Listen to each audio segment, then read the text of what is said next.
હવે જે બીજી લાઈનો આવે અથવા તો અત્યારે રાધાનેસડાથી મુઠેડાવાળી લાઈન છે, આ મુડેઠા બરાબર છે કે આ લાઈન છે જે રડોસણવાળી પાડણવાળી બરાબર છે, આ લાઈનના ખેડૂતો સિવાય પણ જે લાઈન હવે પછી નીકળવાની હોય એમાં ખેડૂતોને કયો કે પહેલાથી જ સંગઠિત થાય, જેવી જાહેરાત આવે એવા જ આપણે સંગઠિત થઈએ કે આ લાઈન ક્યાંથી ક્યાં નીકળવાની છે, કેટલા ગામ આવે છે, દરેક ગામની સમિતિ બનાવો.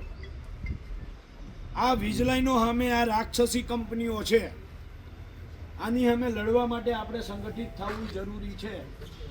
અને આ લડાઈમાં આપણો એક જ સૂત્ર છે, મારો ધર્મ ખેડૂત, મારી નાત ખેડૂત અને મારી જાત ખેડૂત. જ્ઞાતિ જાતિ ધર્મ અને પક્ષથી ઉપર ઉઠી અને ખેડૂત થઈને આપણે આ લડાઈ કરવાની છે. પણ ગેરંટી આવનારા દિવસોમાં જો તમે સંગઠિત હશો તો અમને તમને માહિતી આપવા માટે, તમારા માટે માની લો કે વાંચન કરવું, તૈયારીઓ કરવી, તમારો જવાબ તૈયાર કરીને આપવો, આ બધું કરવાની મજા ક્યારે આવે જો તમે સંગઠિત હોવ તો. આપણે જ સંગઠિત ના હોઈએ અને અહીંયા માની લો કે અત્યારે આપણે 35 જણાને 37 જણાની નોટિસ આપી, એ 37 જણા એક સિંગલ ફોન કરે તો પહેલાં તો હાં સુધીમાં ગળું બેસી જાય મારું જવાબો દઈ દઈને, બરાબર છે. એની જગ્યાએ જો સંગઠિત હોઈએ તો આખી લાઈનમાંથી એક આગેવાન છે એ નક્કી કરે, એ ફોન કરે, એને જવાબ દઈએ. વાવથરા જિલ્લાના જે ખેડૂતો છે એમને કલેક્ટર 37 ખેડૂતોને કલેક્ટરશ્રીએ નોટિસ આપી અને સાંભળવા માટે બોલાવ્યા હતા. એના માટે અમે એના પ્રતિનિધિ તરીકે એ જવાબ રજૂ કરવા માટે આવ્યા હતા અને જવાબ અમારી પાસે લેખિત પણ હતો. પણ સવાલ એ છે કે જ્યારે કલેક્ટરે પોતે જે નિયમોનું પાલન કરવું જોઈએ, જે બાબતોનું ધ્યાન રાખવું જોઈએ, દાખલા તરીકે 9 ફેબ્રુઆરી 2026ના રોજ જે જાહેરનામું છે એ જાહેરનામાને લઈ અને એનાથી 10 દિવસ પહેલાં એટલે કે 31/1/2026ના દિવસે ખેડૂતોને નોટિસ આપી દેવામાં આવે છે. એટલે આ જ્યારે અમે સવાલ પૂછ્યો ત્યારે ક્યાંક ને ક્યાંક કલેક્ટરની જાણે ચોરી પકડાઈ ગઈ હોય અને એને એવું લાગ્યું કે મીડિયા હાજર હશે તો મીડિયાની હાજરીમાં તો અમારો ક્યાંક ભોપાડું છતું થઈ જાય. એટલે એણે એમ કહ્યું પહેલાં મીડિયાને બહાર કરો, આપણે 2-5 જણા સાથે મળીને આ ચર્ચા કરી લઈએ.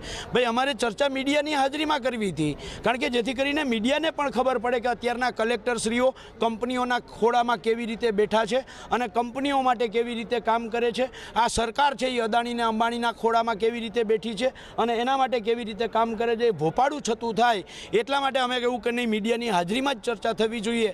તો એના જે શબ્દો હતા એ અધિક કલેક્ટર તરીકે જ્યારે સામે સાંસદશ્રી બેઠા હોય, પૂર્વ ધારાસભ્યશ્રીઓ ઉપસ્થિત હોય અને એના જે જવાબો હતા એ જવાબો ક્યાંક ને ક્યાંક લોકશાહી માટે લાંછન સમાન હતા. પોતાના જવાબ આપવાના બદલે આ કંપનીઓનો જાણે પાવર ગાજતું હોય એવી રીતે એ ગાજતા હતા. અને એના ઉપરથી બહુ સ્પષ્ટ થાય છે કે જો સાંસદશ્રીની હાજરીમાં આગેવાનોને આવી રીતે જો જવાબો આપતા હોય તો સામાન્ય ખેડૂતોને આ લોકો કેવા જવાબ આપતા હશે. આ રાઘાનેડાથી મુડેઠા અને પાટણથી રાઘાનેડા જે ખેડૂતોના ખેતરમાં વીજ પોલ ઊભા કરીને ખેડૂતોને જે વળતર આપવાનું હોય એ પ્રાઇવેટ કંપનીઓ નથી આપતી. આજે ખેડૂતોને નોટિસો આપીને અહીંયા એમને ખુલાસા માટે કરીને બોલાવ્યા હતા. ખેડૂતોના સમર્થનમાં અમે બધા આવ્યા છીએ. સરકાર એ કોઈ પણ ડેવલપિંગ કરતી હોય તો એમાં વિરોધ પક્ષ તરીકે અમારી મદદ હોય, પણ પ્રાઇવેટ કંપનીઓને કરોડોપતિ થવા માટે અને ધંધો કરવા માટે જે ગામની ખેતી જે જમીન છે એ જમીન સોલારમાં કે પ્રાઇવેટ કંપનીઓને આપીને અહીંના લોકલ જે ખેડૂતોના અધિકાર હોય, ગામના અધિકાર હોય એ છીનવવા માટેના પ્રયત્નો થઈ રહ્યા છે. અને એવા સંજોગોમાં ખેડૂતોને જે વળતર આપવાનું હોય એકના એક રાજ્યમાં, એકના એક જિલ્લામાં, એકના એક ગામમાં એ અલગ અલગ રીતે વળતર આપે છે અને એના કારણે ખેડૂતો વચ્ચે એકાબીજા વચ્ચે મનદુખ ઊભા થાય છે. એટલે અમે સરકાર પાસે રજૂઆત કરી છે કે જે જિલ્લાની અંદર સૌથી વધારે વીજ પોલનું વળતર આપ્યું હોય આજ સુધીમાં કોઈ પણ ખેડૂતને, એ પ્રમાણે તમામ ખેડૂતોને એનું ચૂકવણું કરે. અને જે નોટિસો આપી છે ક્યાંક જાહેરનામા પહેલાં નોટિસો આપી દે, ક્યાંક જે વહીવટી રીતે પ્રોસેસ કરવી પડે એ પણ નિયમો પ્રમાણે નથી થઈ. અને પ્રાઇવેટ કંપનીઓ એ સરકારને હપ્તા આપતી હોય તો એમને મુબારક છે, કોઈ એમના લોકોને કામ આપતી હોય તો એમને મુબારક છે, પણ ખેડૂતોના ભોગે નહીં, ખેડૂતોને પૂરેપૂરું વળતર આપે એના માટે કરીને કોંગ્રેસ પાર્ટી, કોંગ્રેસના વિવિધ સંગઠનો સાથે રહીને ખેડૂતો માટે લડશે. સમગ્ર ગુજરાતમાં અને આમ ગણવા જો તો ભારતમાં સૌથી વધારે બટાકાનું ઉત્પાદન એ બનાસકાંઠા જિલ્લો કરે છે.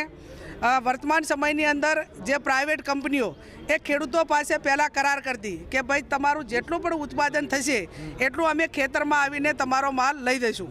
આજે એ કંપનીવાળા ફોન કોઈ ઉપાડતા નથી, ખેડૂતોને કોઈ જવાબ આપતા નથી, અને આ બટાકા વસ્તુ એવી છે કે જેનો સંગ્રહ લાંબો ટાઈમ ખેડૂતો કરી શકતા નથી.